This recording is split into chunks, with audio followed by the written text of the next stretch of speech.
Bom, como eu já vou moderar o próximo painel, então, para a gente não perder muito tempo aqui, eu já vou convidar para se juntar a mim no primeiro painel técnico que a gente vai falar sobre a reforma tributária e um painel em que a gente vai falar sobre a visão do governo, a visão da Fazenda, sobre o acompanhamento, né, e tudo que a gente já passou até aqui da reforma tributária. Então, para começar esse primeiro painel, eu convido aqui para se juntar comigo Natália Gabriela Santos, auditora da Receita Federal.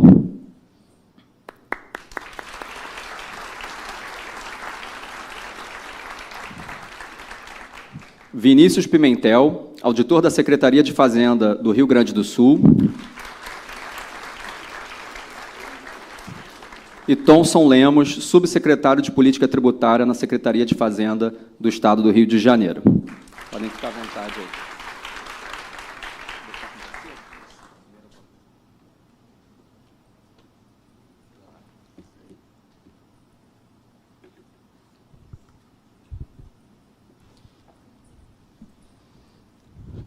Bom dia.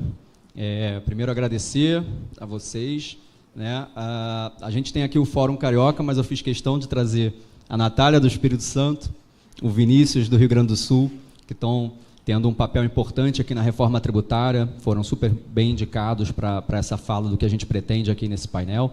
Muitos de vocês que acompanham algumas ações, tanto da Receita Federal quanto da Cefaz, já viram eles em algum momento, em alguma reunião técnica, e a gente poder falar um pouquinho disso, né? Acho que todos vocês estão vivendo a reforma tributária de forma muito intensa, né? Não vou dizer que é 24 horas por dia, mas às vezes quase isso. Mais não dá. Mas é tipo isso. E a gente tem nossas dúvidas, as nossas preocupações, né? Eu o tempo todo vendo junto aos nossos clientes diversas dúvidas que por vezes a gente consegue responder, por vezes não. E pelo papo que eu tive aqui de alinhamento do painel, nem eles. Né? Então, para a gente andar rapidinho aqui, que o tempo está curto, eu já vou passar a palavra para a Natália. E a Natália hoje é coordenadora do projeto da Receita Federal da apuração assistida, que eu acho que é uma das áreas, né, Natália, de maior dúvida das pessoas, porque a gente já passou por algumas ondas da reforma tributária, do estudo, da regulamentação da Lei Complementar 214, da Lei Complementar 227.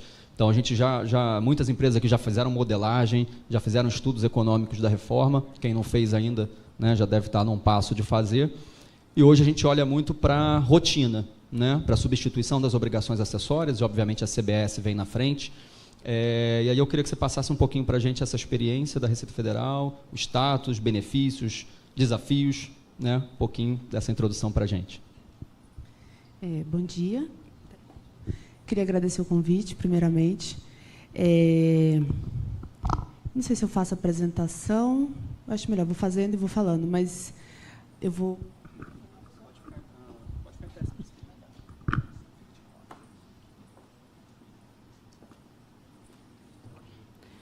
Bom dia a todos, começar de novo, né? Agradecer aqui o convite. E aí, antes da gente falar sobre todos os nossos desafios, eu vou mostrar aqui para vocês a proposta da Receita Federal sobre o que, na verdade, a gente tem de objetivo com essa reforma tributária.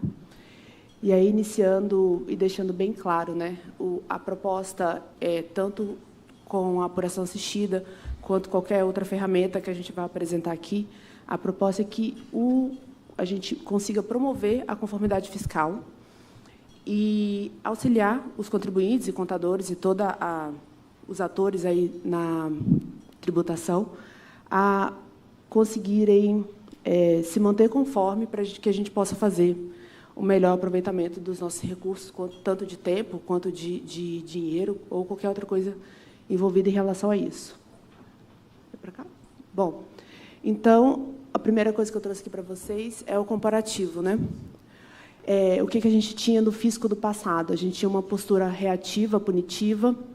O nosso foco era um controle coercitivo e a visão que a gente sabe que os contribuintes tinham da fiscalização da administração tributária era que o fisco era imprevisível e pouco colaborativo. O que a gente trouxe aqui com a reforma? O que a gente quer transmitir agora, aproveitar a reforma tributária? A gente quer transmitir uma postura mais preventiva e assistencial, Como que a gente vai fazer isso, né? A gente vai fazer pré-processando os dados, compartilhando todas as interpretações e todas as consequências que aquele dado que vocês fornecem, como esses dados são tratados. E o nosso foco é uma arrecadação por conformidade. Não faz mais sentido a administração tributária atuar de forma punitiva e gastar tanto o tempo, tanto da administração tributária quanto do país, dos empresários, dos contadores, e ao invés de a gente poder gastar esse tempo punindo, ao invés de a gente gastar o nosso tempo fazendo com que toda a atuação do setor privado seja no sentido de se manter conforme, e aí sim a gente ter uma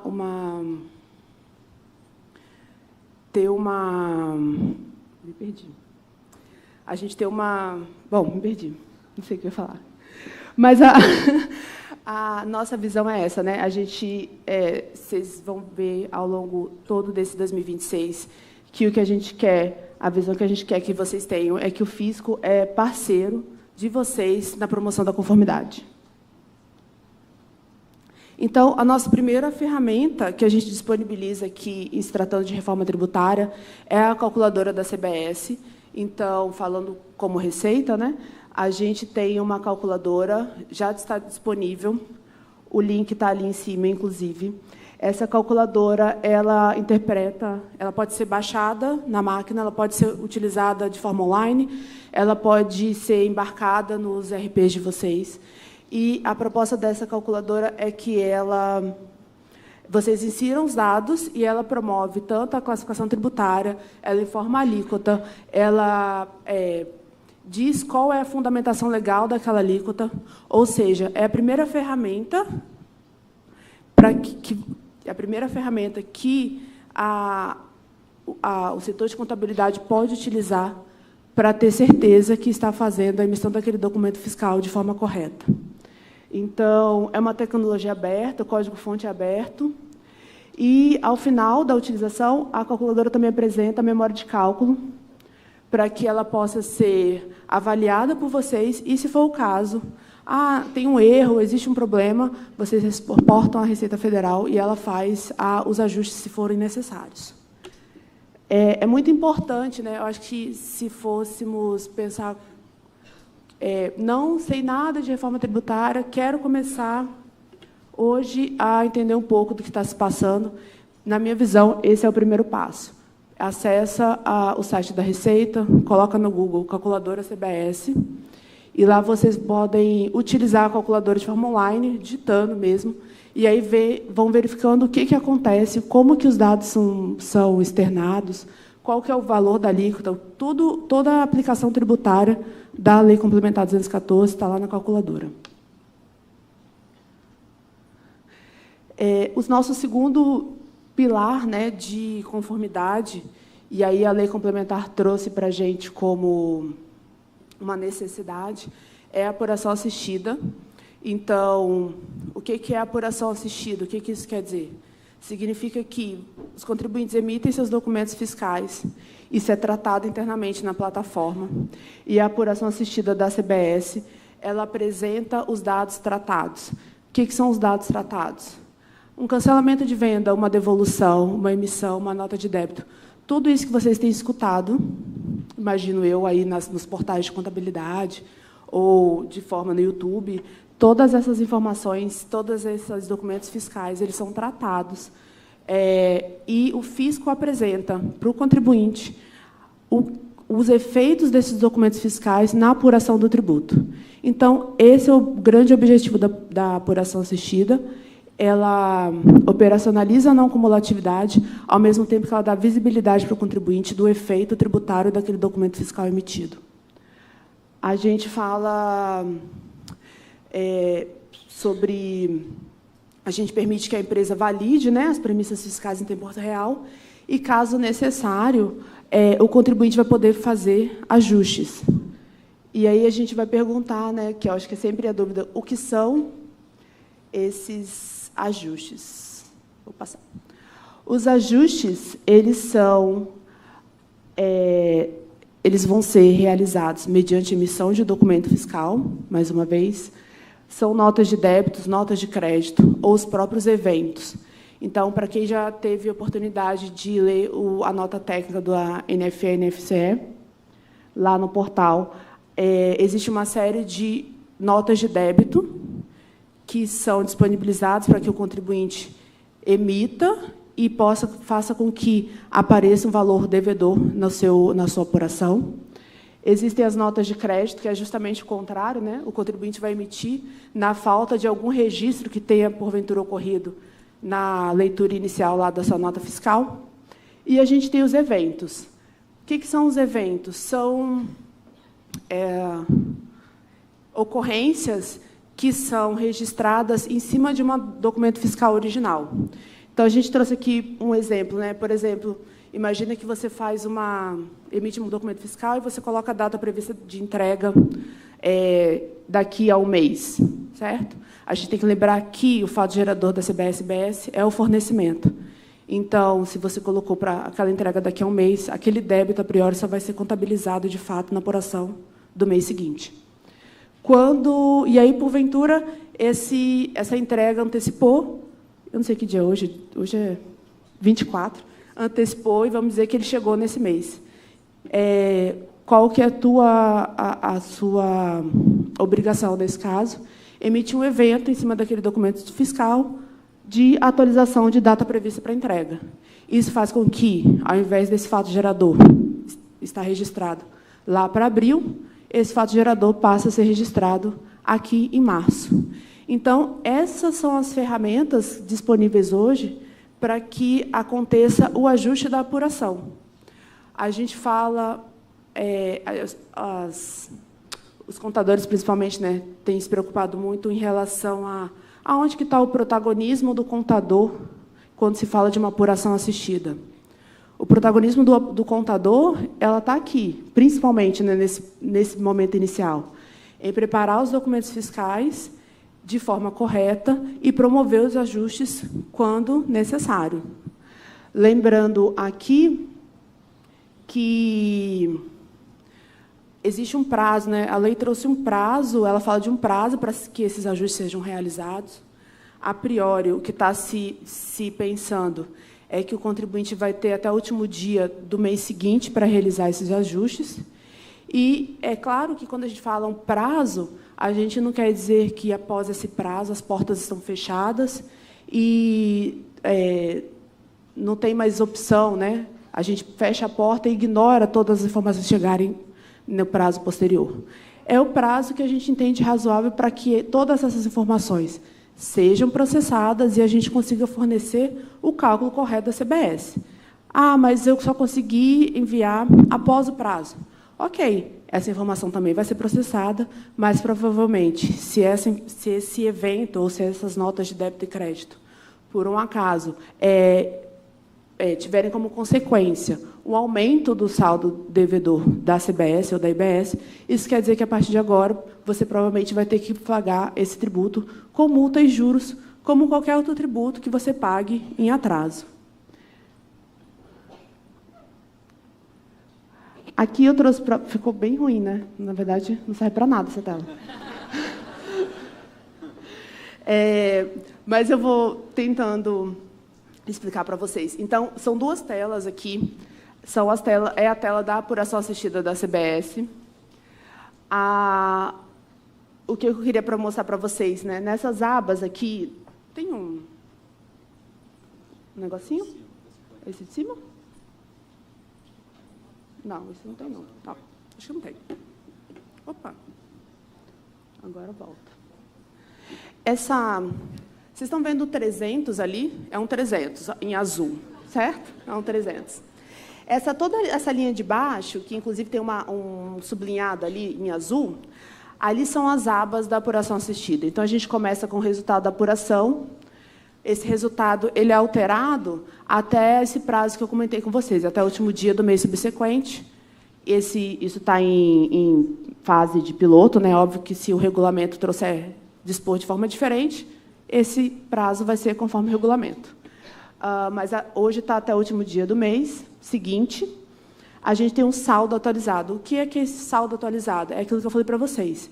Eventos, notas de débito que cheguem após o prazo de conclusão da apuração, ele vai refletir ali no saldo atualizado.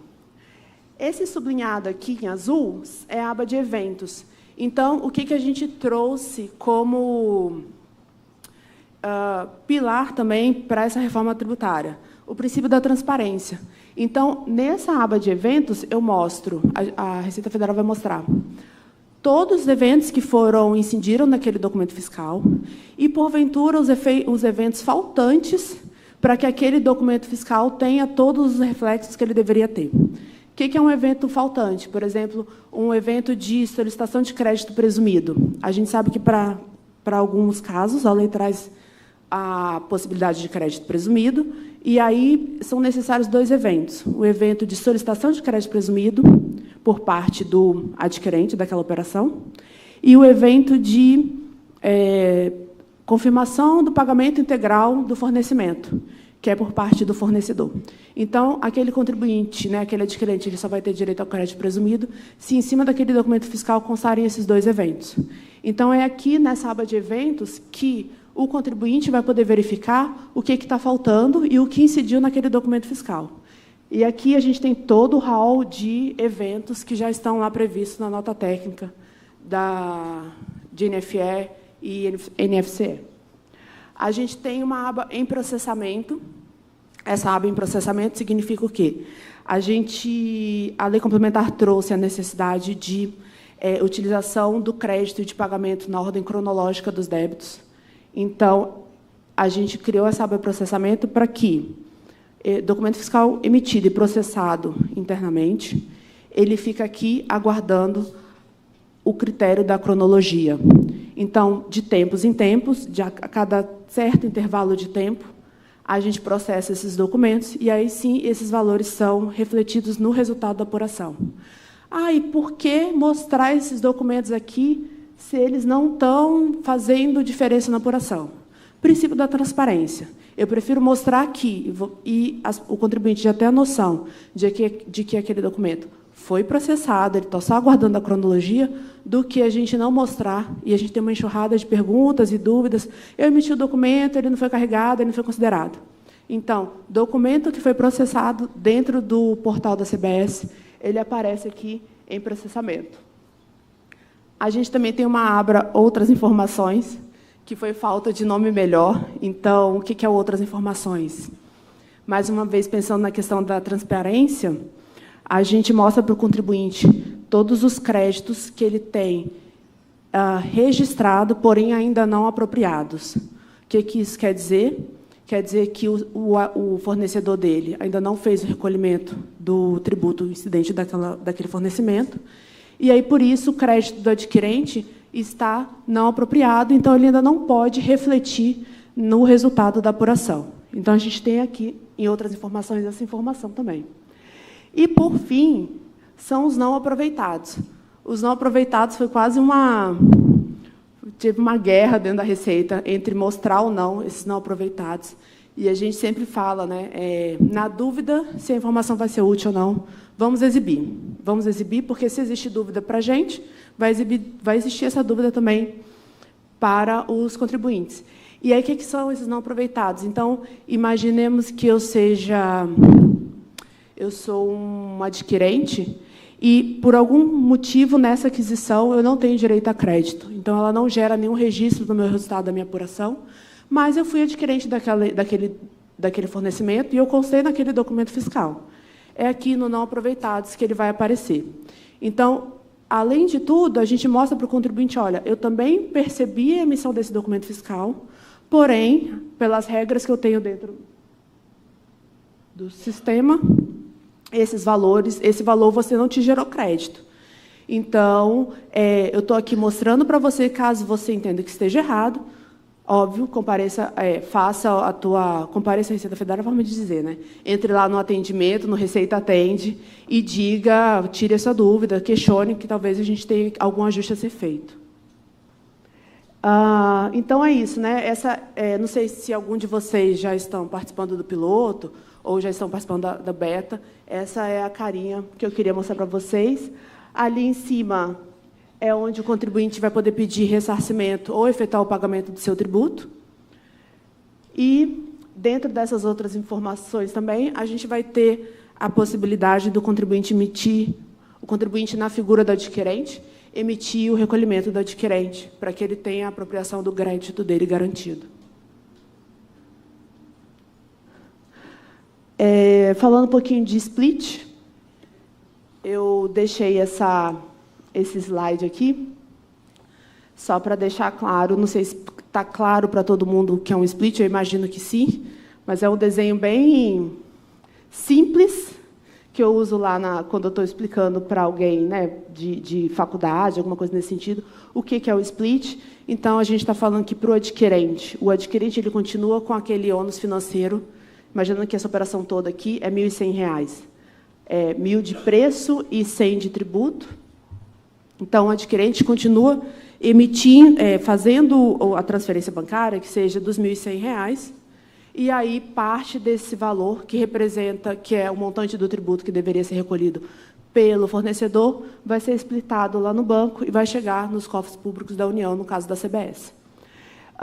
Por que eu trago esse slide? Porque sempre que a gente começa a falar de split, recolhimento do adquirente, existe a pergunta, mas para que o adquirente vai querer fazer o pagamento antecipado do imposto?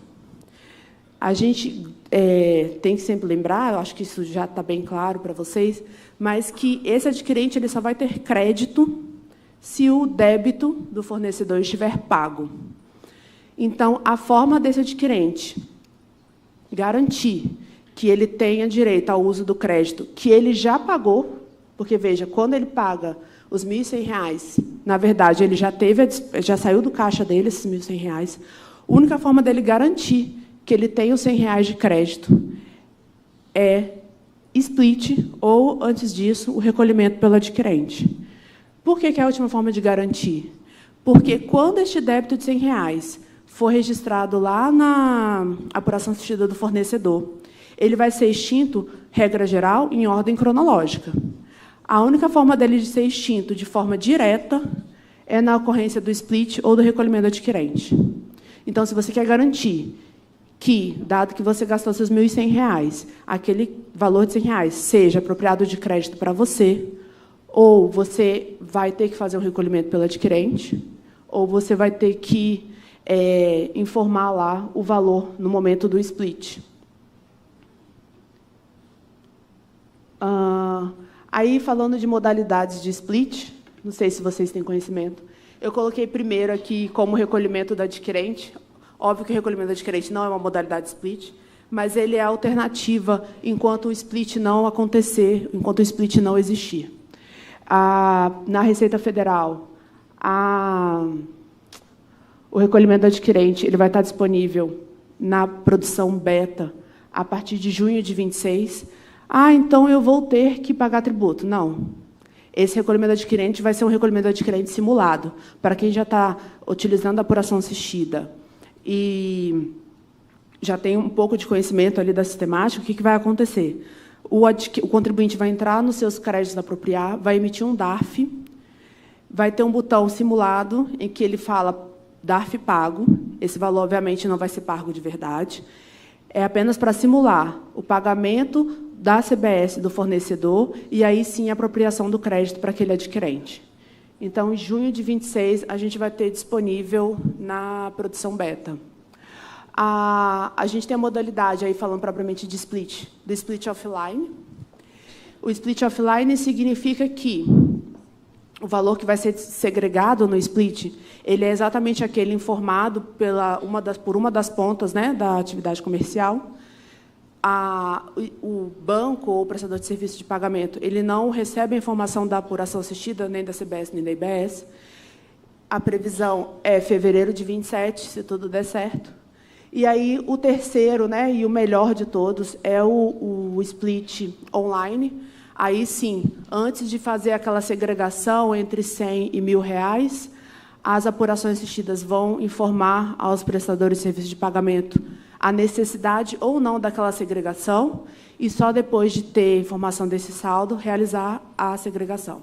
Então, quando a gente fala que tem aquele R$ 1.100, se a apuração da assistida da CBS, por exemplo, desse fornecedor, tivesse com saldo credor, o split seria 0, porque eu não preciso daquele valor, daqueles R$ 100, para extinguir o débito do contribuinte. A previsão é junho de 27, também, se tudo der certo. Se os planetas se alinharem, a gente consegue.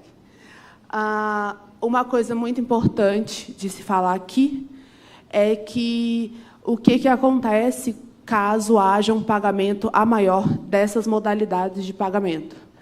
Se houver excedente, valor excedente de split ou de recolhimento pelo adquirente, as administrações tributárias precisam devolver esse valor em até 3 dias úteis. O que isso significa? Eu recebi um recolhimento do adquirente, naquele recolhimento eu tenho a chave do documento fiscal, eu vou procurar o débito que deu origem daquele documento fiscal. Se aquele débito já estiver registrado, eu vou utilizar esse pagamento. Tem sobra, a partir desse dia, eu tenho 3 dias úteis para devolver. Esse é o caso 1 mais simples. O caso não tão simples. Acontece recolhimento do adquirente, eu tenho a chave do documento fiscal, e aí eu vou para a apuração assistida lá do fornecedor, e aquele documento fiscal ainda não foi carregado por algum motivo. Então, enquanto eu não tiver o débito daquele documento fiscal, eu não consigo verificar a sobra do recolhimento do adquirente. Então, o que a gente vai fazer? A gente conta 3 dias a partir da data que eu tenho o débito registrado aqui na apuração. Aí, sim, eu consigo verificar que existe um excedente e vou transferir o saldo para o contribuinte.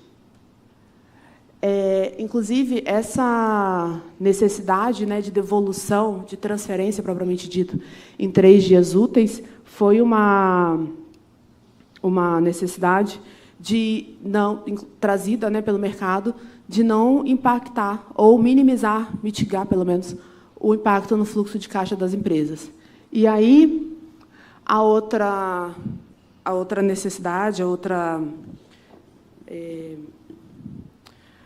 questão que foi trazida pelo mercado foi justamente o prazo de apreciação dos pedidos de ressarcimento. A gente sabe que, pelo menos na Receita Federal, 30 dias, né, de um pedido de ressarcimento não é o que a gente tem hoje. Então, quem vai ter direito a esses 30 dias? Na verdade, quem vai ter direito são os contribuintes que façam... Eu desliguei? Desliguei. São os contribuintes... Vocês estão me escutando?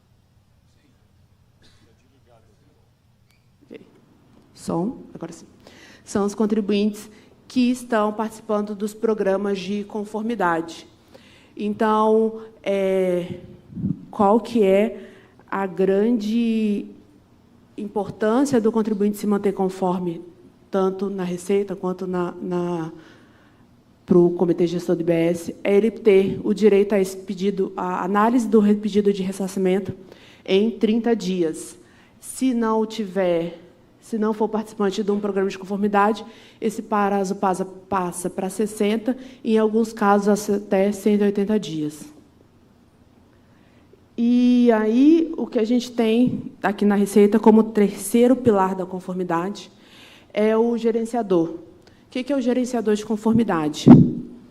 Ainda que a apuração assistida seja o caminho para dar visibilidade a esse gerenciador até o momento, o que é esse gerenciador? Ele vai avaliar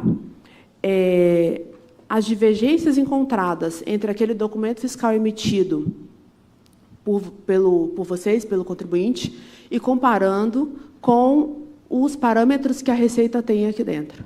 Então, aquele documento fiscal foi emitido de uma empresa X, e aí ela me informa uma série de dados que, a priori, não guardam coerência com as informações que a Receita tem aqui dentro. A gente vai exibir isso para vocês.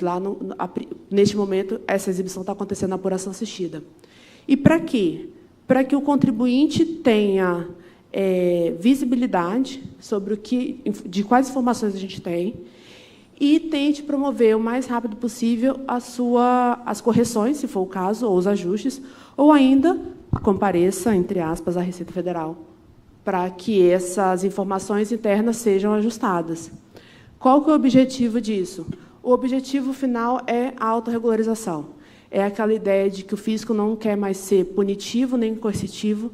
A gente quer que mostrar para o contribuinte todas as informações que tem e ele promova os ajustes, ou ele nos ajuste a nos ajustar para que isso seja feito sem multa, aplicação de multa de ofício, ou um desgaste de todas as partes, de passar aí 1 ano na fiscalização, o que para a gente não faz mais sentido. Então, o gerenciador de conformidade, né, ele vai fazer a apuração assistida, apresenta a divergência, e a nossa expectativa é que haja uma correção espontânea por parte do contribuinte. Nosso roadmap, em agosto de 25, nós começamos um piloto da apuração assistida da CBS. Em janeiro desse ano, a gente está em fase beta. O que isso significa? Significa que qualquer contribuinte que emita o documento fiscal com o CBS destacado, ele pode acessar lá no seu Gov, via Gov.br, Ouro Prata, a apuração assistida e verificar todas as consequências que que aquele documento fiscal vai ter em termos de apuração de CBS. Deixei até o site ali, as informações necessárias. E a nossa última meta, né, janeiro de 27, sistema completo, tudo funcionando, lindo, maravilhoso, tudo correto, para que a gente consiga promover essa reforma tributária de forma mais suave possível. Eu acho que é isso. Obrigada, gente.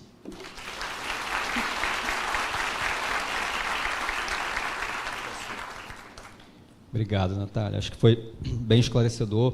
Eu até vou fazer uma pergunta que você provocou ali. Quem aqui já está acompanhando a apuração assistida no dia a dia? Poucos. Poucos. Muito poucos, hein?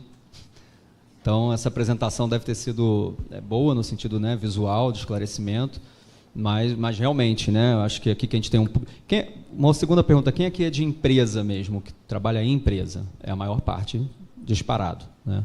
Igual ano passado, a gente estava com 80% mais ou menos de público de gestão de empresa.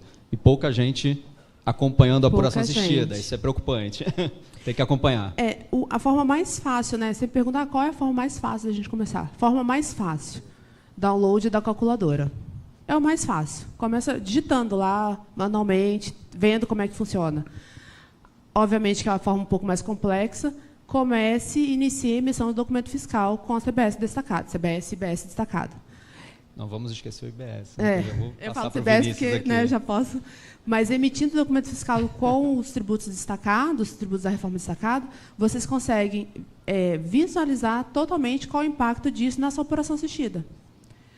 Então, é muito imediato e é muito fácil no sentido de que não precisa, nesse momento, né, de produção beta, a gente não precisa mais fazer cadastro no piloto, já passamos um pouco dessa fase. Óbvio que na beta as atualizações são um pouco mais, são posteriores da produção do projeto piloto, mas a gente está quase par e passo, assim, a diferença é de 1, 2 meses, e é o momento que vocês têm para testar e ver como funciona, para chegar em janeiro de 27, com todas as dúvidas dirimidas e todos os casos concretos. Talvez existam algumas dúvidas, sempre vai existir, mas eles já eram bem embasados para que possa ser feita a solução. Bom, vou passar aqui rápido a palavra para o Vinícius, e a gente já está bem adiantado aqui no painel. Vinícius, primeiro, né, você hoje está à frente da parte da coordenação do projeto também dos documentos fiscais, né, das notas técnicas, que também é algo bem preocupante aqui em relação ao que foi a virada de janeiro de 2026, né, como um temor de todo mundo, e o que vem pela frente. Então, vou juntar duas perguntas em uma. Primeiro, pegar um gancho na fala da Natália sobre os eventos, né? Eu já identifico assim, uma certa dificuldade, isso olhando para o futuro, dos departamentos fiscais se organizarem em relação a receber informações de outras áreas, tesouraria, financeiro, ou até operação como um todo, sobre esses eventos que tem que entrar na apuração daquele mês, né, com nota de crédito, nota de débito, e essa informação hoje, às vezes, acontece dentro da contabilidade, ele faz ajustes mais manuais e tal, e agora vai ter que ser tudo documentado ali com notas fiscais para entrar na apuração assistida. Então, eu imagino isso, nota referenciada, né, de evento, com nota original, multa, juros, renegociação de preço, enfim, algumas coisas que acontecem depois do documento original. Então, isso pode ser um gargalo de rotina, de organização. Então, isso é só uma provocação de se tem sido visto isso. E passar um pouquinho o panorama do que foi essa virada de janeiro de 26 e, principalmente, o que vocês estão fazendo agora como curto prazo, né, de entrega. Vou colocar o cronômetro aqui, antes de mais nada, bom dia. Uma grande satisfação, uma grande honra estar aqui participando como convidado. Eu vou disparar o cronômetro aqui para ter certeza que vou ficar dentro das 4 horas que a gente combinou. Ok. Faltou, eu reclamei para o Eduardo, pô, não botou aqui o cronômetro, caramba, né? Enfim. Antes de partir para a tua pergunta, eu vou fazer um panorama um pouco mais extenso do que é o que a gente chama de modelo ou grupos operacionais, né, dentro do... Então, o operacional, em confronto com o que seria o normativo, com o que seria o tratamento de regimes especiais, específicos e diferenciados, né? O operacional está dividido em várias áreas. A primeira área é cadastro, a segunda é documentos, IDERE, né? São grupos separados.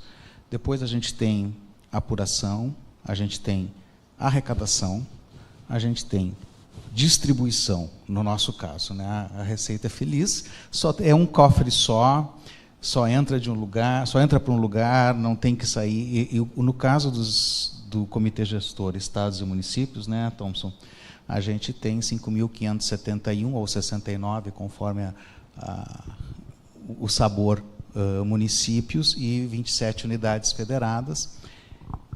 E aí a gente tem que saber o que está acontecendo.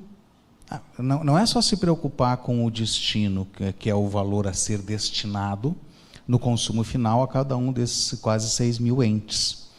Mas nas contas, nós chamamos meio de cadeia, né, Natália? Que são as operações entre contribuintes, esse dinheiro que foi pago por um adquirente para o seu fornecedor, ele tem que ficar lá e a gente tem que saber o conta corrente de cada item, de cada documento fiscal. Vou ficar só na nota, depois eu vou complicar um pouco, tá? Aliás, para quem ainda não sabe, né, vocês não se preocupem, a reforma tributária começa um pouquinho difícil e complicada, mas logo piora. Se vocês saírem daqui assustados, objetivo alcançado. Vamos lá. Um determinado item de um documento, né? Então, é feita a venda entre 2 contribuintes. Legal, tudo bem, entra lá, débito, não sei o quê. Vamos supor que foi em recolhimento pelo adquirente, entra com o crédito. Vamos supor que esse documento fiscal, esse documento de arrecadação foi informado pelo sistema financeiro para o sistema de arrecadação, o sistema de arrecadação, com êxito, conectou esse pagamento com esse documento fiscal. Né? Então, está lá o crédito associado ao débito na segunda cronologia correta, nos 2 sistemas, IBS e CBS. Sim, são 2 sistemas de apuração. Por quê? Gente, tem casos em que é diferente.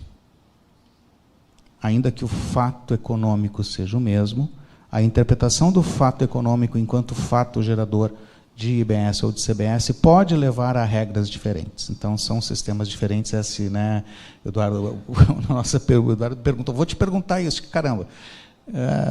Enfim, não é diferença, não é divergência, é diferença. É bem, né, é importante colocar isso. Voltamos lá. Fiz o pagamento, uma nota de 15 itens, eu vendi para o Eduardo. Aí o Eduardo resolve devolver metade de um desses 15 itens. Não interessa por quê, devolveu. No período de apuração seguinte. O que ele devolveu não é um crédito, né? Para mim, que sou falando. E é um crédito que não é financeiro. Nós vamos forçar que o fornecedor pague para receber depois. Né? Legal, legal. Então, eu tenho que ter um conta corrente a nível de item de cada documento, porque ele pode fazer 15 devoluções separadas, cada uma das 15 devoluções separadas no mesmo item menor que o valor inicial da nota, mas a soma das 15 é maior que o valor inicial da nota. Como eu disse, logo piora. Então, nós estamos falando aqui, estou chegando na resposta para ti, tá? Eventualmente.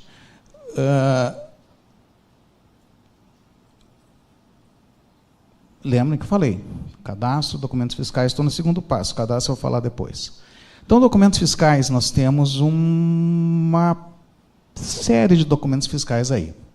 Vem, historicamente, do Sistema Nacional de Informações Econômicas Fiscais, CNF, lá do convênio sem número de 70, lei complementar 25, uma série de documentos que registram ICMS, entre outros tributos, IPI, PIS, COFINS, etc. e tal.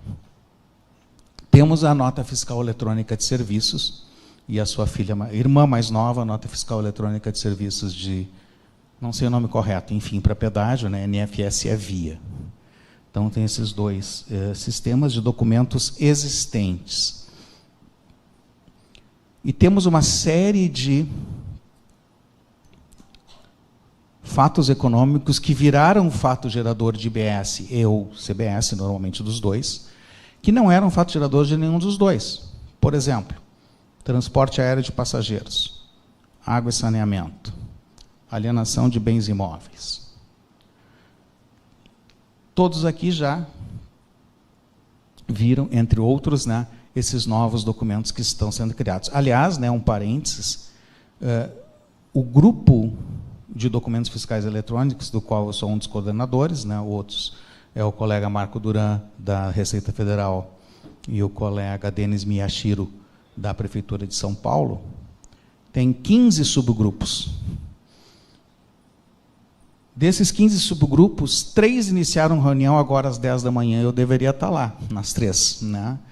Enfim, que é exatamente bilhete de passagem aéreo, nota com as transportadoras aéreas, nota fiscal eletrônica de bens imóveis, de alienação de bens imóveis, com o setor, e plataformas digitais, com o setor também. Plataformas digitais é uma outra complicação. Né? Breve parênteses, mais um. O que é plataforma digital? Isso é fácil, todo mundo sabe. Legal. Mas nós temos uma plataforma digital, todo mundo vem à mente, o comércio eletrônico de bens. Temos Americanas aqui, que a gente já conversou, né, mas temos uma série de outros, mas nós temos mobilidade, Uber 99. Nós temos locação temporária de hospedagem, né? Airbnb. Nós temos fornecimentos genérico, iFood, Rappi. Cada um tem maneiras diferentes de se relacionar com os usuários, e aqui nós temos duas classes de usuários, aqueles que oferecem bens e ou serviços por meio da plataforma, e aqueles que consomem ou adquirem esses bens e ou serviços por meio dessas plataformas. E a plataforma normalmente cobra de quem fornece. Então, é uma grande preocupação. Vai ter que fazer uma NFSE para cada fornecimento de iFood? Pessoalmente, eu não vejo muito sentido. Né? Assim, tudo se assemelha a um fornecimento de serviço de comunicação celular, onde existe o consumo fracionado ao longo de um determinado período, que é medido, consumo de dados, consumo de SMS, consumo de voz, se é que alguém ainda usa voz. Né? Enfim, eventualmente celular eu uso para falar o celular. Né? Então, tudo isso tem essas coisas. Voltando, documentos, muitos documentos, documentos diferentes, prazos diferentes, métodos de comunicação diferentes, outra pergunta que o Eduardo tinha me feito. Né? Como é que isso é comunicado ao setor?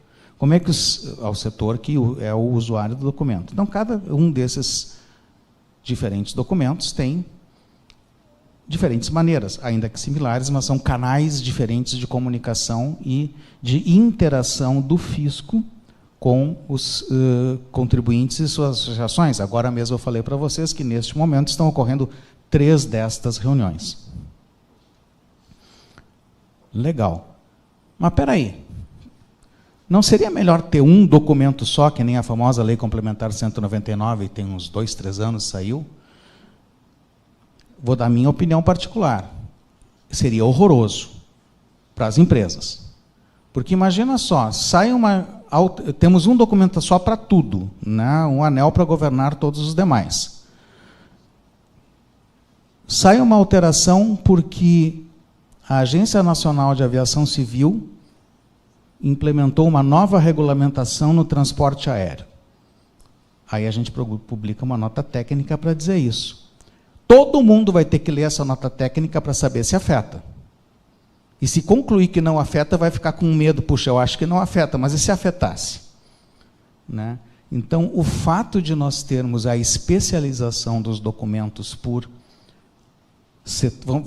Vamos chamar de setor econômico, ainda que não seja um nome adequado, né? Mas todo mundo entende a ideia. Por setor econômico, compartimentaliza essas alterações, e quando a gente faz reuniões setoriais, e as demais não precisam ficar lá olhando o que não tem, o que não me interessa. Então, esse é o motivo porque eu, particularmente, entendo que o Congresso ter aprovado a Lei Complementar 199, acho que é essa, não me lembro se é o certo, da Nota Fiscal Brasil, não me parece que tenha sido uma boa ideia. Lei está aí, né? Vamos ver o que acontece no futuro. Durante o momento, então, a gente está seguindo o que já existia como realidade há 2 décadas. Né? Agora, em setembro, nós estamos comemorando os 20 anos da Nota Fiscal Eletrônica modelo 55. Para quem não sabe, a primeira nota eletrônica foi emitida no dia 19 de setembro de 2006, às 18h01.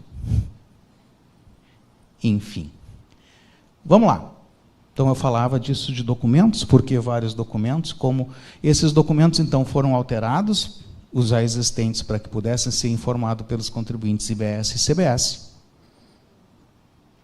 E existe aí um ato conjunto da Receita Federal com o Comitê Gestor, dizendo que tem um prazo, né, de X meses lá, eu digo X porque esse X pode ser alterado, para que realmente seja exigida a informação de IBS e CBS para que se cumpra o que está lá na lei complementar, né, de que, se cumprida a obrigação acessória, não existe exigibilidade do tributo. Então, os documentos foram alterados, etc. E tal. Documentos novos foram gestados e já estão no ar. Documentos novos estão sendo gestados, gente. Especialmente comércio exterior, plataformas, condomínios. Sim, um condomínio pode ser optante pelo regime regular.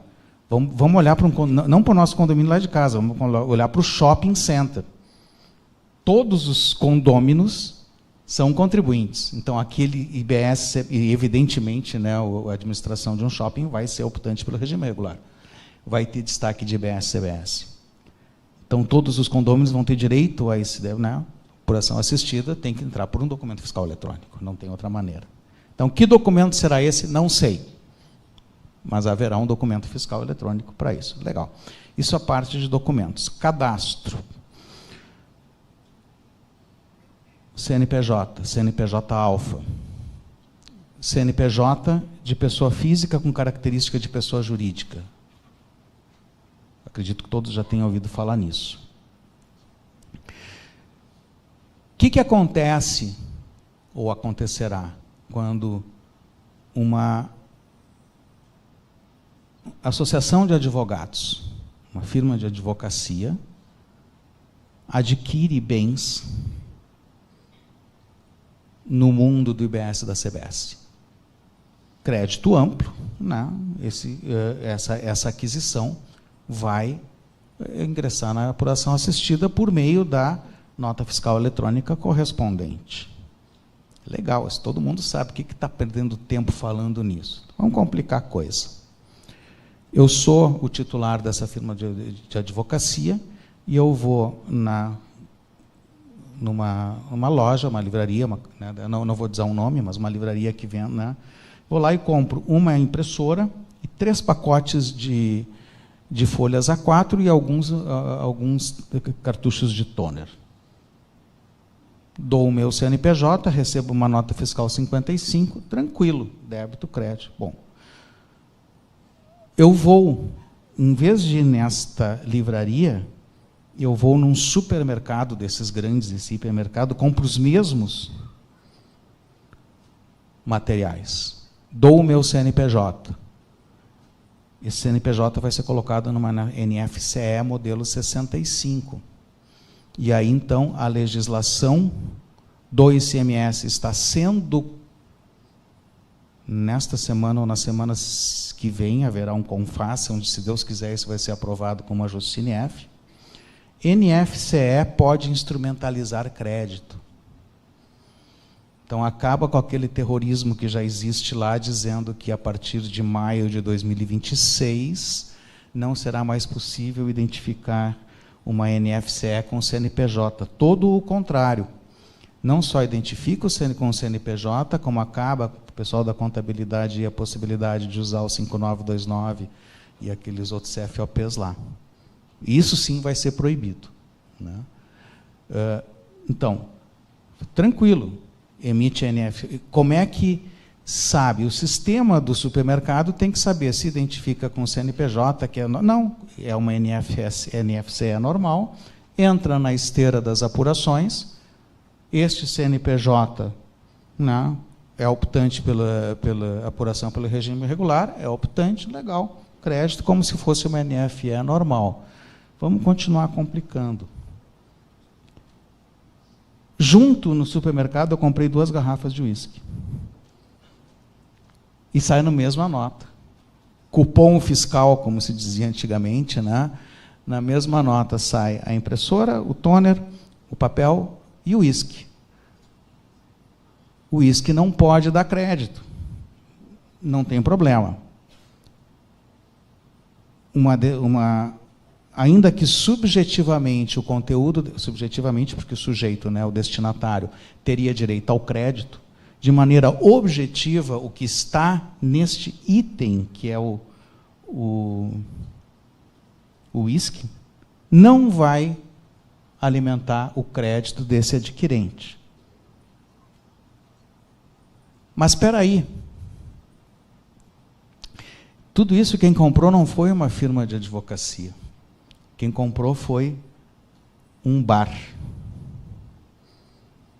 E o bar pode sim ter direito a esse crédito. Chegamos então na tua pergunta. Tudo isso para chegar na pergunta dele. Se eu, subjetivamente, tenho direito àquele crédito que objetivamente, via de regra, não é permitido, eu registro um evento solicitando o crédito deste uísque, desta nota, na minha apuração. E aí vamos pegando um gancho naquilo que a Natália colocou. Onde é que está o papel do contador? Onde é que está o protagonismo do contador? O contador tem que saber essas coisas. Ele tem que auxiliar para as empresas pequenas, para as grandes empresas, né? Aí são as consultorias de conformidade. Mas para a pequena empresa, quem faz isso aí é o contador. É o contador que faz isso.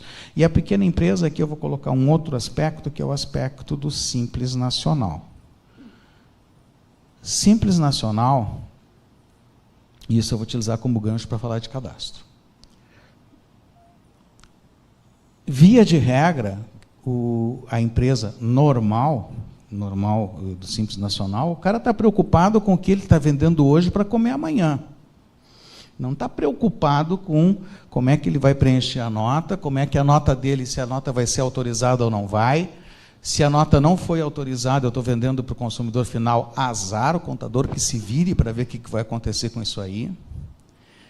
E aí, né, a Natália não tocou nesse ponto, mas é um ponto que a gente está com bastante interação com a Receita Federal, com o PGDAS assistido. Sim, assim como teve toda a apuração assistida que a Natália colocou para contribuintes optantes pelo regime regular de apuração, também o PGDAS será assistido para IBS e CBS. No caso das notas fiscais de serviço, vai ser utilizado o motor de regras que a Natália colocou e já vai calcular direto lá. Nos demais documentos, nós estamos fazendo uma alteração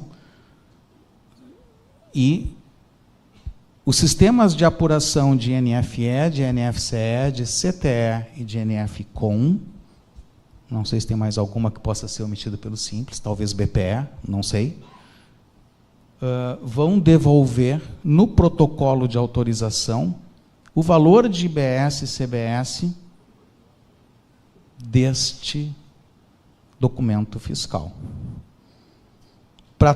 Espera aí, quer dizer que toda a NFE vai receber, então, um cálculo de IBS, CBS do Simples? Não. Cadastro. Essa é uma informação cadastral, e Receita Federal e Comitê Gestor estão tratando de um compartilhamento das informações do CNPJ, de maneira que esteja disponível para todas as aplicações autorizadoras, em tempo real de autorização, a informação de que este CNPJ, agora, no momento que chegou esse pedido de autorização de uso, é optante pelo Simples Nacional. Se esse for verdade, aí vai ser devolvido no protocolo de autorização o valor de IBS e CBS. Não, mas espera aí. E se o cara calculou IBS e CBS, né, vai ser rejeitado? Não. Outra novidade. Autorização com alerta. A gente sabe, né, como eu falei, que quando acontece uma rejeição no Simples Nacional, especialmente na venda a consumidor final, essa nota nunca mais entra. Porque o cara do Simples vai em frente, ele quer operar, ele nem sabe que ocorreu a rejeição. Né? Ele só falou, ó, está com um problema, a Cefaz está com um problema, meu amigo. Né? Depois, quer me deixar o CPF e depois eu emito a nota. Se o cara não deixar o CPF, depois, né, sabe-se lá se vai acontecer. Então, essa realidade muda para uma rejeição com alerta. Se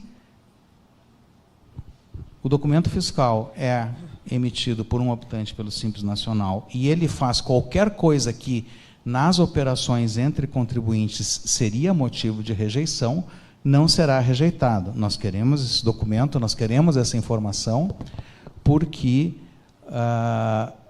a gente precisa distribuir esse imposto para o ente. Precisa que essa arrecadação, que esse dinheiro vai entrar, se vá para o município e o estado correto. Enfim, 22 minutos, acho que chega. Eu não falei sobre apuração assistida, preciso mais 2 minutos só. Eu não falei sobre arrecadação. A apuração assistida no mundo do IBS é muito semelhante ao mundo da CBS. Existe um portal, existe um grupo piloto, foram convidadas, foi feito um convite para empresas do piloto, mas até o momento, por motivos de distribuição de documentos, nós só temos lá NFE. Então, só foram convidados para o piloto emitentes de NFE. Não adianta a gente ter emitente de NFS lá no piloto, se eu não tenho nota para eles fazerem apuração.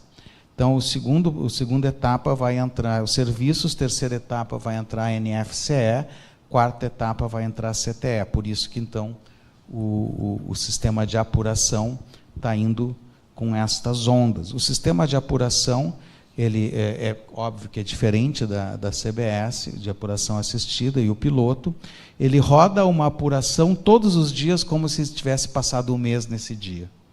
Então, o que acontece? Hoje, eu sei todos os movimentos que aconteceram até ontem e o que aconteceu. Então, eu posso simular pagamentos da mesma maneira que tem ali, né? Gerar como se houvesse um recolhimento pelo adquirente, etc. e tal, em tudo semelhante ao que a Natália colocou, com algumas, óbvias diferenças. E, por fim, a plataforma de conformidade. de maneira complementar ao motor de regras que a Receita Federal coloca à disposição como uma ferramenta de software livre que pode ser baixada e integrada.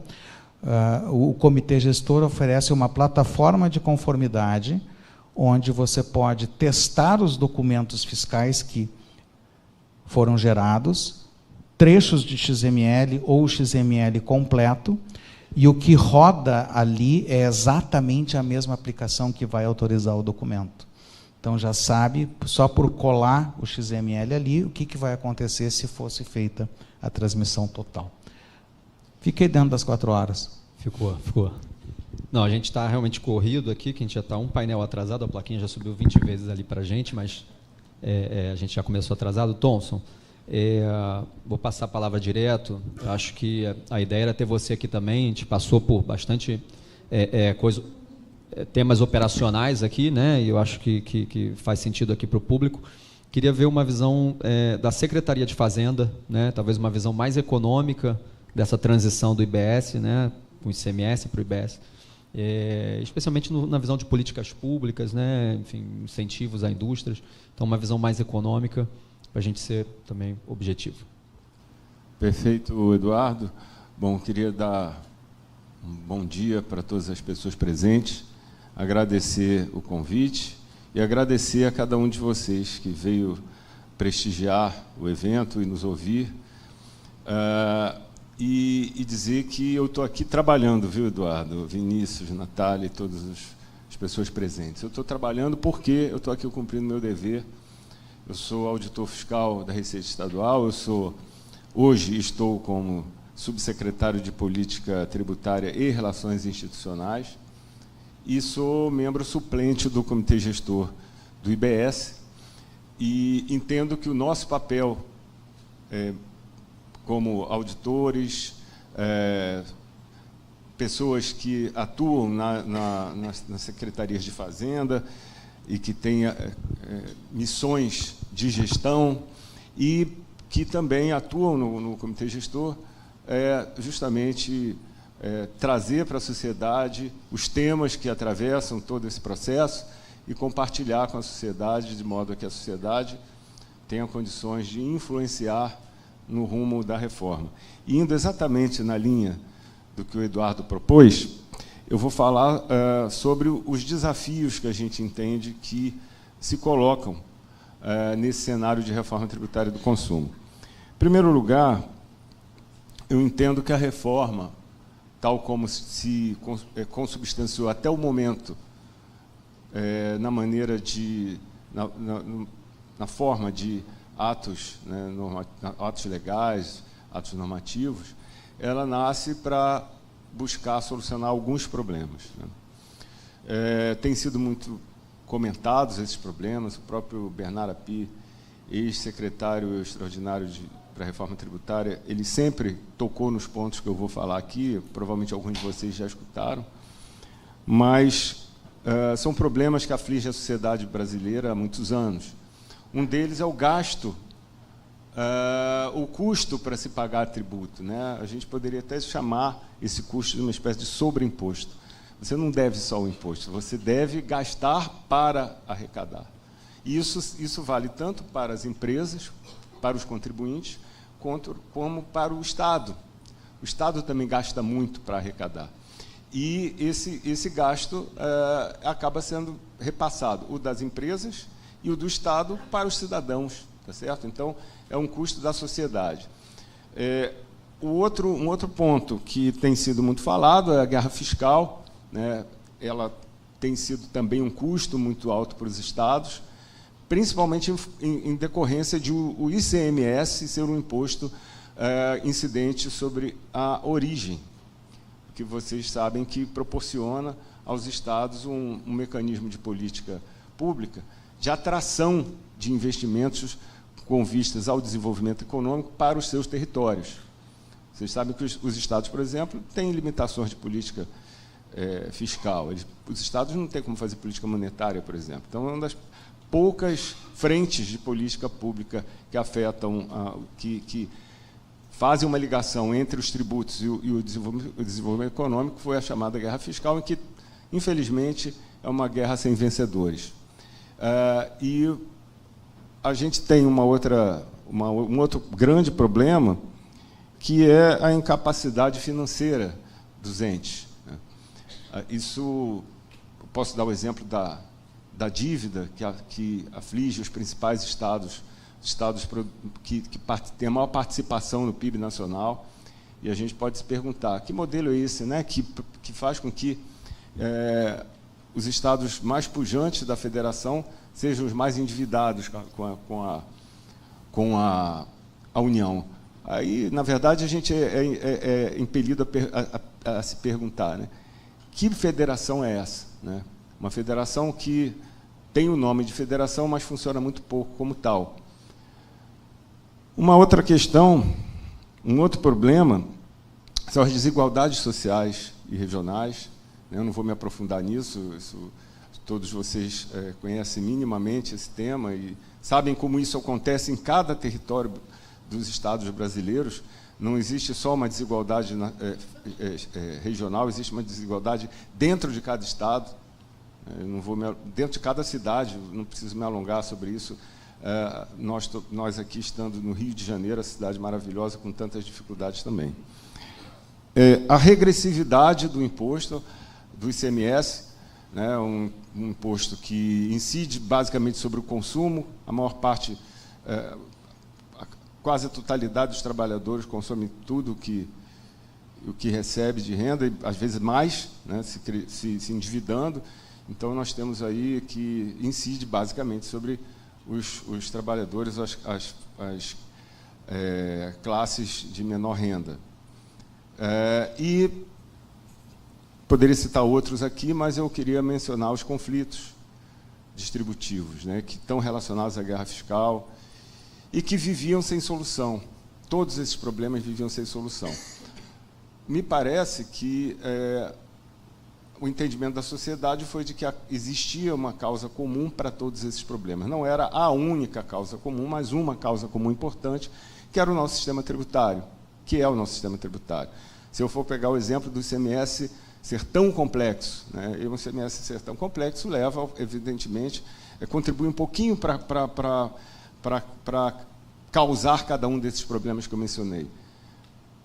Como se não bastasse a regressividade nativa do tributo, nós temos ainda o fato de que ele, sendo complexo, de difícil administração, faz com que a conformidade seja algo muito mais difícil de se atingir do que se fosse um imposto mais simples, como pretendemos que sejam tanto a CBS como o IBS. Também o fato de não ser um imposto por dentro, dificulta enormemente que a população entenda que está pagando imposto quando compra uma mercadoria ou quando recebe uma prestação de serviço. Então, eu entendo que o caminho adotado, né, de solucionar esse problema esses problemas todos que eu falei, pelo menos em parte, através da reforma tributária, é um caminho interessante. Porém, ele tem algumas limitações, né? E aí eu vou falar um pouquinho, né, seguindo a solicitação, a provocação do Eduardo, que, coincidentemente, era exatamente o que eu tinha pensado em fazer, porque eu entendo, volto a dizer, né, que esse é o meu dever, e mais do que isso, né, eu faço um chamamento a que todos os presentes. Eu fiquei feliz em saber que muitos são representantes de empresas, né, mas, antes de mais nada, ou seja, são representantes de contribuintes, são representantes de agentes importantes nesse cenário, mas também são cidadãos, são profissionais, né, e que certamente se perguntam, né, e talvez com grande dificuldade de encontrar alguma resposta sobre como será a nossa vida daqui para frente, né? Não se trata apenas de como é que nós vamos cumprir obrigações acessórias. Isso sempre se resolve. O Brasil, felizmente, tem uma tradição muito positiva em transformação digital, um dos países que tem mais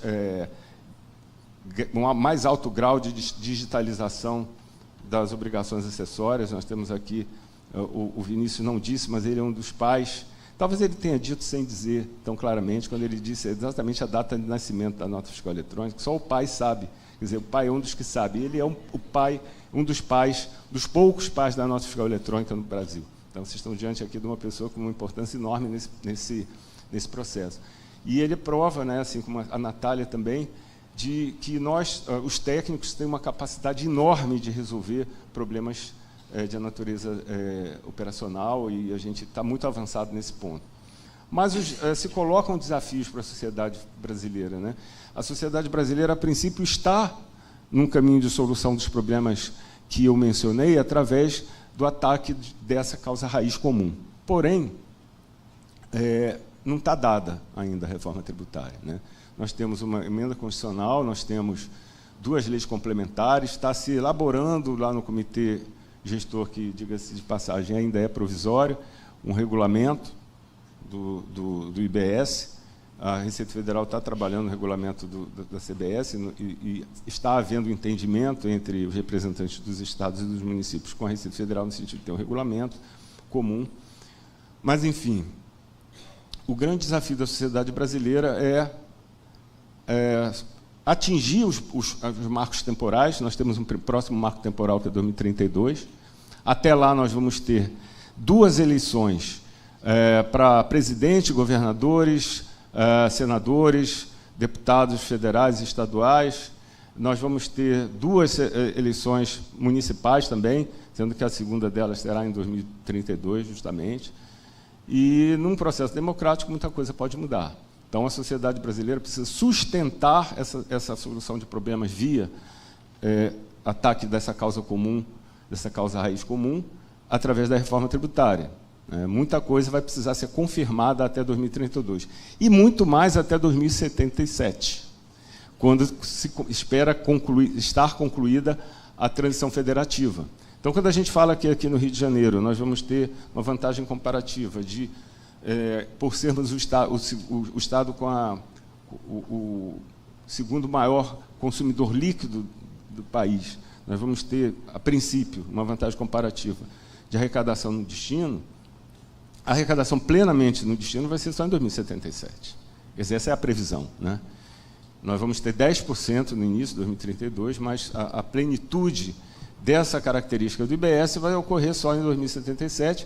E aí eu acho até estranho estar aqui usando essa frase, vai acontecer em 2077. Vocês entendem certamente o porquê de eu me sentir um pouco estranho de proferir essa frase. Se eu falei que até 2032 vamos ter 2 eleições para presidente, governador, enfim, Congresso Nacional, e 2 para os municípios, eu nem sei quantas haverá até 2077. Então, esse é o primeiro desafio da sociedade brasileira, inclusive considerando que é um desafio da sociedade brasileira sustentar essa reforma até a sua conclusão. E isso tem que ser alcançado mesmo com os conflitos. Não pensem vocês que os conflitos acabaram. O comitê gestor ele existe apesar dos conflitos, né? Um dos órgãos representantes dos municípios demorou muito a se integrar, não participou da grande etapa de uma associação que foi criada com o nome de pré-comitê gestor, que foi onde começaram os trabalhos mencionados pelo Vinícius. Eu chamo de associação porque foi realmente isso. Quando você faz, você juntou com outras 2 organizações associativas de municípios e começaram trabalhos, adiantando trabalhos, mas esses trabalhos vão ter que ser confirmados no comitê gestor, né? Então, é dentro de um cenário de conflito que gerou a guerra fiscal, que gerou conflitos que se caracterizou na forma de conflitos distributivos, etc., que vai precisar haver a confirmação, ou a evolução, o aperfeiçoamento da reforma tributária. Então, na verdade, eu até convido vocês a refletirem de que maneira que vocês, as empresas nas quais vocês trabalham, poderão contribuir não só para confirmar os rumos da reforma, mas para aperfeiçoá-la, né? E eu, quando disse que estava aqui trabalhando, eu disse também no sentido de que eu entendo que isso é uma reunião de trabalho. Isso não é uma reunião só educativa ou para reflexão, porque é através de reuniões como essa que a gente vai pensando sobre o que a gente precisa fazer coletivamente para chegar aos melhores resultados, inclusive para a vida de cada um de nós, como pessoas, como profissionais. O outro desafio é para o Estado do Rio de Janeiro, para a sociedade fluminense. A sociedade fluminense ela tem algumas oportunidades, né, muito interessantes com a reforma tributária, e eu vou só mencionar duas delas. A primeira é justamente o que foi mencionado, do princípio do destino. Vocês sabem que o Estado do Rio de Janeiro deixa de arrecadar muitos recursos, porque a tributação do óleo já é no destino, né? Mas nós vamos precisar, enfim, concretizar isso. Um exemplo que eu dou, hoje nós temos, somos o maior produtor de gás do Brasil, se eu não me engano, uma produção em torno de 70 e tantos % do gás brasileiro, e a tributação do gás não é no destino, na origem, mas vai passar a ser no destino. Então, nós vamos só, em 2077, se é que ainda haverá utilização de gás, ou produção de gás, para vocês verem como é que o cenário é incerto ainda, o Rio deverá arrecadar com o consumo do gás e não com a produção do gás, né? E então entra aí um outro tema, que é o tema da transição energética, que avança um pouquinho, retroage um pouquinho, mas está sempre presente desde que se colocou. Isso, evidentemente, vai influenciar a questão do Rio de Janeiro. Os desafios do Rio de Janeiro vão depender dessa transição energética, porque a gente sabe que o Rio de Janeiro é um estado que depende muito da produção energética para arrecadar, inclusive receitas não tributárias, como vocês sabem, royalties e participação especial. E o outro desafio é o seguinte: a gente teve a guerra fiscal foi necessária, num certo sentido, porque o Rio de Janeiro, pensando do ponto de vista de cada estado, né, o Rio de Janeiro não poderia deixar de dar benefício fiscal, em muitos casos, porque, se não desse, haveria o risco dos contribuintes irem para outras unidades federadas, como aconteceu em alguns casos. Então, a gente pode se perguntar o seguinte: com o fim dos benefícios fiscais, como é que o Rio de Janeiro vai atrair contribuintes para promover o desenvolvimento social e econômico que a gente tanto precisa? Bom, nós da Secretaria de Fazenda entendemos, nós do Governo do Estado entendemos que isso vai ser obtido, sobretudo, com o aproveitamento de certas vantagens comparativas que o nosso Estado tem, como, por exemplo, logística, como, por exemplo, qualidade de mão de obra. Eu acredito que muitos de vocês aqui são exatamente testemunho dessa qualidade. Nós temos a vantagem de sermos um estado relativamente pequeno, mas não tão pequeno.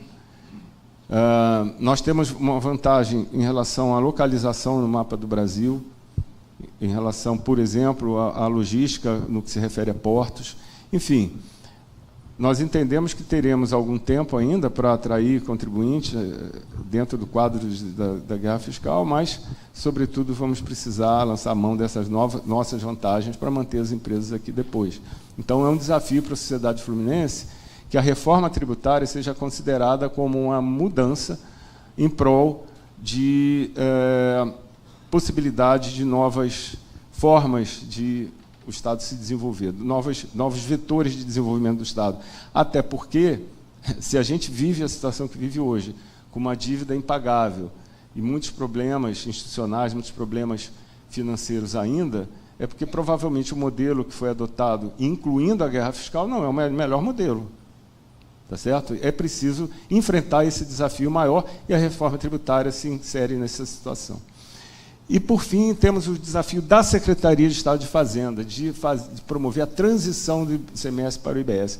Eu tenho falado que isso não é uma soma simples, de 1 mais 1 igual a 2.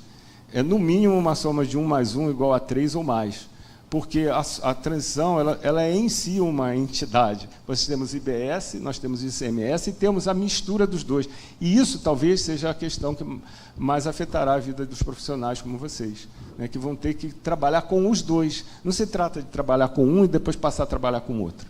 Vão ter que trabalhar com os dois, né, e o Estado também vai ter que fazer isso. Então, portanto, a transição ela é um evento em si, ela é um processo em si. Então, nós estamos na Secretaria de Fazenda cientes disso. Alguns de vocês devem ter visto que a gente publicou uma resolução, uns dias atrás, criando o programa Pro-IBS. Esse programa é um programa que vai se ocupar dessa transição, da implantação do IBS, com a manutenção durante algum tempo do ICMS. Vocês imaginam, eu acho que vocês têm um dia a dia que certamente é problemático no atendimento ao contribuinte, não é uma das áreas que a Cefaz, nas quais a Cefaz do Estado do Rio de Janeiro ainda precisa evoluir muito, e a gente precisa enfrentar o desafio específico de conseguir orientá-los muito bem a respeito do ICMS, do IBS e da convivência dos dois, porque vai haver dúvidas a respeito desse tema. Como que eu faço para emitir uma nota em que tem IBS e ICMS, por exemplo, né? Fora alguns outros temas que, por exemplo, a Natália e o Vinícius trouxeram, que podem fazer a gente pensar. E aí esse é um desafio que envolve mudança cultural, envolve tecnologia, sem dúvida, né? Mas envolve, sobretudo, uma capacidade de gestão de mudança. Então, eu entendo que, recapitulando, né, o sucesso da reforma tributária não é algo dado que cai do céu, é algo que é construído por todos, e é importante que cada um de nós pense, né, de que maneira que pode contribuir para que haja sucesso dessa reforma. Lembrando também que o problema do financiamento, da dificuldade financeira dos entes e da União, decorre também de um aspecto, né, diria que é uma espécie de cenário de fundo da reforma, que é o seguinte: a maioria dos países que adotou IVA, principalmente da OCDE, eles têm uma tributação que não depende só do imposto do IVA, do imposto sobre o consumo e sobre o valor agregado, depende muito também dos tributos sobre a renda, sobre o patrimônio. Só que o nosso modelo, com essa reforma, ele basicamente continua mantendo a dependência da receita dos entes no tributo sobre o consumo. Então, eu entendo isso, já estava previsto, mas é preciso concretizar, que avance também uma reforma que envolva esses outros tributos, de tal maneira que a gente consiga manter uma das premissas fundamentais da reforma, que é não reduzir a carga, não reduzir a capacidade dos entes de se financiarem. Pelo contrário, ela precisa proporcionar um aumento dessa capacidade. Então, assim, eu não sei se eu consegui, assim, né, responder a pergunta do Eduardo, mas, na verdade, meu objetivo aqui é dizer o seguinte: estamos trabalhando muito, mas precisamos ter noção de que é um terreno ainda não plenamente sólido, não plenamente estabelecido, esse no qual sobre o qual nós trabalhamos. Na verdade, nós estamos ainda construindo esse terreno, construindo esse caminho. E quanto mais clareza houver sobre esses aspectos na sociedade brasileira, em especial a sociedade fluminense, da qual eu faço parte, e muitos de vocês também, acredito que a maioria, quanto maior a consciência de que se trata de desafio, se trata de algo que não está dado, se trata de algo que envolve transições que precisam ser concluídas, nessa medida é preciso que a gente se prepare como cidadãos, como empresários, como contribuintes, como profissionais, para que aqueles problemas todos, cuja causa comum seria, entre outras, o nosso problemático sistema tributário, para que esses problemas sejam realmente enfrentados, é preciso que a gente tenha consciência de que nada se dará por mágica, né? Mas a Secretaria de Fazenda está à disposição. Eu trago aqui uma palavra do secretário, o representando, né, que ele é o membro titular, eu sou membro suplente do Rio de Janeiro no Conselho, no Comitê Gestor, no Conselho Superior do Comitê Gestor. Nós trazemos aqui uma palavra de que estamos abertos à colaboração de todos vocês. Ontem nós recebemos o SESCOM, Sindicato das Empresas de Contabilidade, o CRC. Semana passada conversamos com a Firjão, ontem conversei com o FEComércio. A gente está sempre conversando com os órgãos representantes da sociedade, e a sociedade pode contar conosco nesse duplo trabalho, né, que é um trabalho de fazer o que nós sabemos fazer muito bem, né, e o testemunho aqui está dado nas mensagens trazidas pela Natália e pelo Vinícius, mas também naquilo que a gente precisa aprender a fazer melhor, que é levar adiante projetos promissores de transformação da sociedade brasileira. É isso. Obrigado, Thomson.